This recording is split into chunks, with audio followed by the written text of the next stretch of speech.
चलो हम लोग पढ़ रहे थे परमाणु की संरचना, स्ट्रक्चर ऑफ द एटम पढ़ रहे थे। इसमें हमने कल संयोजकता शुरू किया था। संयोजकता में हमने कुछ पॉइंट्स को कवर किया था, जिसमें हमने लास्ट पॉइंट ये पढ़ा था कि अष्टक अगर पूरा होगा तब क्या होगा, ठीक है ना।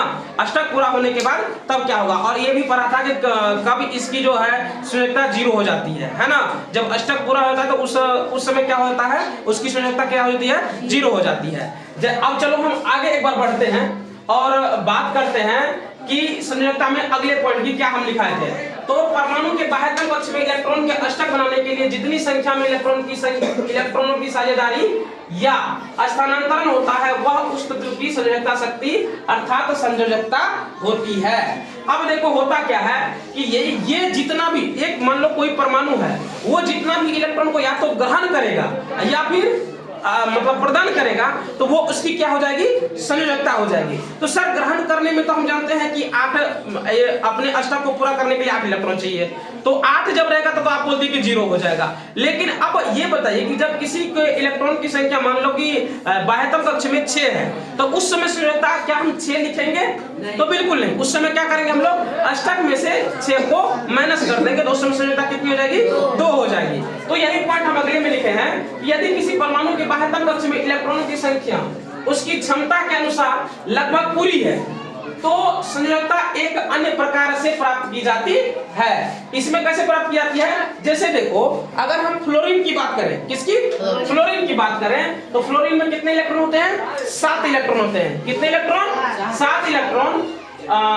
7 इलेक्ट्रॉन का त्याग करने की अपेक्षा 1 इलेक्ट्रॉन प्राप्त करना अधिक आसान है। इसके लिए इलेक्ट्रॉन का त्याग करने की अपेक्षा, मतलब कहने का मतलब ये 7 इलेक्ट्रॉन को त्याग करेगा, उससे अच्छा वो क्या करते हैं, 1 इलेक्ट्रॉन को ग्रहण करना ज्यादा अच्छा होता है। क्यों? क्योंकि देखो 7 इलेक्ट्रॉन को त्याग करने में क्या करेगा, समय लगेगा, लेकिन 1 इलेक्ट्रॉन को ग्रहण करना क्या उसके लिए आसान है, इसलिए वो क्या करेंगे, 1 इलेक्ट्रॉन को ग्रहण कर लेंगे। अतः अष्टक 8 में से क्या करते हैं, 7 घटा करके इसकी संयोजकता को हम लोग प्राप्त कर लेते हैं। 8 में से 7 को हटा देंगे, इसकी संयोजकता कितनी हो जाएगी, 1 हो जाएगी। कोई दिक्कत? अब हम यहाँ पर कुछ तत्व के नाम लिखे हैं, उसके इसमें हम न्यूट्रॉन की संख्या के बारे में चर्चा नहीं कर रहे हैं, सिर्फ हम तुम्हें संयोजकता के बारे में बता रहे हैं, ठीक है। तो संयोजकता को ध्यान से समझो। जैसे हाइड्रोजन हो गया, तो हाइड्रोजन का प्रतीक क्या होता है, H होता है। परमाणु संख्या कितनी होती है, 1 होती है, तो इसकी प्रोटॉन की संख्या कितनी हो जाएगी, 1। न्यूट्रॉन की संख्या इलेक्ट्रॉन की संख्या कितनी हो जाएगी, 1 हो जाएगी, और संयोजकता कितनी होगी इसकी, 1 होगी। उसी तरह से अगर हम हीलियम की बात करें, तो हीलियम में परमाणु संख्या इसकी परमाणु संख्या पूछ रहे हैं 2 होगी, और इसके प्रोटॉन की संख्या 2, इलेक्ट्रॉन की संख्या 2, न्यूट्रॉन की संख्या की बात नहीं कर रहे हैं अभी हम, ठीक है। उसी तरह से इसकी संयोजकता कितनी हो जाएगी, 0 हो जाएगी। अष्टक मतलब ये बाह्यतम कक्ष में के में 2 ही इलेक्ट्रॉन चाहिए था ना, तो 2 पूरा हो गया, तो क्या हो गया, संयोजकता 0 हो गया। अब बात करते हैं लिथियम की।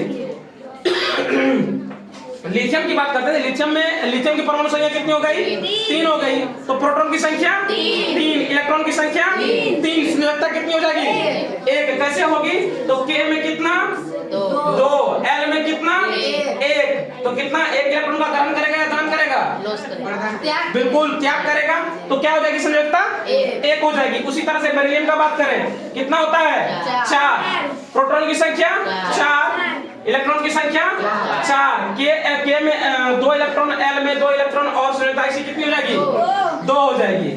उसी प्रकार से अगर हम बोरोन की बात करें, तो इसका जो है परमाणु संख्या कितना होता है, 5, प्रोटॉन की संख्या 5 और इलेक्ट्रॉन की संख्या 5। तो इलेक्ट्रॉन का वितरण किस प्रकार से होगा, 2 पहला कक्षा में, 3 दूसरे कक्षा में, तो संयोजकता कितनी हो जाएगी, 3। उसी प्रकार से कार्बन का 6 होता है, 6 होता है प्रोटॉन की संख्या, और इलेक्ट्रॉन की संख्या 6, 2 पहले कक्षा में, 4 दूसरे कक्षा में। अब देखो यहाँ पे कंडीशन आता है, कार्बन एक ऐसा तत्व है जो या तो ये ग्रहण भी कर सकता है और त्याग भी कर सकता है, ये डिपेंड करता है इसकी सिचुएशन पे, ठीक है। इसको कहाँ पे इस्तेमाल किया जा रहा है, तो ये क्या कर सकता है, ग्रहण भी कर सकता है और त्याग भी कर सकता है, समझ गए। इसलिए इसकी संयोजकता कितनी होती है, 4 होती है। उसी प्रकार से अगर नाइट्रोजन देखोगे, तो नाइट्रोजन की परमाणु संख्या कितनी होती है, 7, तो इसमें इलेक्ट्रॉन की संख्या 7, प्रोटॉन की संख्या 7, संयोजकता 2 और 5, के और एल में 5, ठीक है। तो अब ये क्या करेगा, ग्रहण करेगा या दान करेगा, ग्रहण करना शुरू कर देगा, तो 3 इलेक्ट्रॉन क्या करेगा, ग्रहण करेगा। यहाँ पे ऑक्सीजन के अगर तुम देखोगे तो कितना होता है 8 होता है प्रोटॉन सॉरी परमाणु संख्या। तो प्रोटॉन की संख्या कितनी होगी 8, इलेक्ट्रॉन की संख्या 2 के कक्ष में 6 क्या होगा एल कक्ष में, यानी कि इसकी संयोजकता कितनी हो जाएगी तो 8 में से 6 को क्या करेंगे माइनस कर देंगे तो कितनी आएगी तो उसी प्रकार से फ्लोरीन क्या होता है 9 होता है और इसके प्रोटॉन की संख्या 9, इलेक्ट्रॉन की संख्या 9। तो क्या होगा कि ये 2 होगा इसके के में कक्षा में और 7 क्या होगा इसके एल वाले कक्षा में, तो इसकी संयोजकता कितनी हो जाएगी 1 हो जाएगी। उसी प्रकार से बात करेंगे नियोन का, तो नियोन की परमाणु संख्या 10, इलेक्ट्रॉन की सॉरी प्रोटॉन की संख्या कितनी हो जाएगी 10 और न्यूट्रॉन की संख्या पहले कक्षा में 2 इलेक्ट्रॉन और दूसरे कक्षा में 8 इलेक्ट्रॉन। अब देखो जैसे ही यहाँ पे अष्टक पूरा हुआ संयोजकता क्या हो गया 0 हो गया, बात समझ में आई ना, जैसे ही अष्टक पूरा हुआ संयोजकता 0। अब देखो उसी प्रकार से सोडियम में क्या होता है Na और इसकी परमाणु संख्या 11, प्रोटॉन की संख्या 11, इलेक्ट्रॉन की संख्या 11, तो 2 पहले कक्षा में 8 दूसरे कक्षा में और 1 तीसरे कक्षा में, यानी कि 1 का क्या करेगा अब ये त्याग करेगा, इसका मतलब की संयोजकता कितनी होगी 1। आगे क्या है मैग्नीशियम का कितना होता है परमाणु संख्या 12 और प्रोटॉन की संख्या 12, इलेक्ट्रॉन की संख्या 12, तो पहले कक्षा में 2 दूसरे कक्षा में 8 और तीसरे कक्षा में 2, यानी कि संयोजकता कितनी हो जाएगी 2। आखिरी कक्षा में जो भी इलेक्ट्रॉन होगा वही हमारा संयोजकता होगा, लेकिन अगर वो 4 से ज्यादा है, मतलब आखिरी कक्षा में अगर 4 से ज्यादा इलेक्ट्रॉन है तो उस समय क्या करते हैं हम 8 में से उसको घटा देते हैं। जैसे ही 5 हुआ 8 में से 5 को माइनस कर दिए, जैसे ही अच्छा 2 हुआ, अगर मान लो आखिरी कक्षा में 2 हुआ तो क्या करेंगे हम 2 लिख देंगे, इसका संयोजकता कितनी लिख देंगे 2 लिख देंगे, बात समझ में आ गई ना।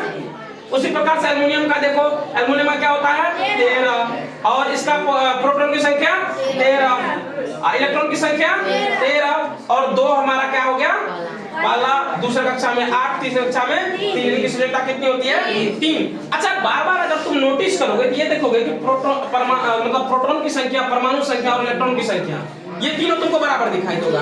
हम पिछले चैप्टर में पढ़ चुके हैं कि जो प्रोटॉन की संख्या होती है ना वही इसी के बराबर होती है इलेक्ट्रॉन की संख्या। क्या होती है प्रोटॉन की संख्या के बराबर ही क्या होती है इलेक्ट्रॉन की संख्या होती है, इसलिए तुमको दोनों बराबर दिखाई दे रहे हैं। ठीक है, फिलहाल आज के क्लास में हम लोग इतना ही पढ़ते हैं, आगे पढ़ेंगे अगले क्लास में। ठीक है, आगे हम लोग समझेंगे ये कि आखिर ये न्यूट्रॉन की संख्या हम क्यों नहीं बताए हैं, है ना, ये वाला जो खाली जगह छोड़े हैं कि न्यूट्रॉन की संख्या अभी क्यों नहीं बताए हैं। तो ये न्यूट्रॉन की संख्या हम लोग आगे में इसमें इसका एक फॉर्मूला है जिसको बता करके हम बताएंगे कि आखिर न्यूट्रॉन की संख्या कैसे निकालते हैं। ठीक है, तो अगर हमको प्रोटॉन की संख्या न्यूट्रॉन इलेक्ट्रॉन की संख्या पता है परमाणु संख्या पता है तो वो आसानी से निकल जाएगा, उसमें कोई दिक्कत नहीं होने वाला है। फिलहाल हम न्यूट्रॉन की संख्या को हम लोग आज इग्नोर किए। ठीक है, संयोजकता पर फोकस था, संयोजकता निकालने के लिए आ गया कि बाहरी कक्षा में जितना भी इलेक्ट्रॉन होगा वही हमारा क्या होगा संयोजकता होगा।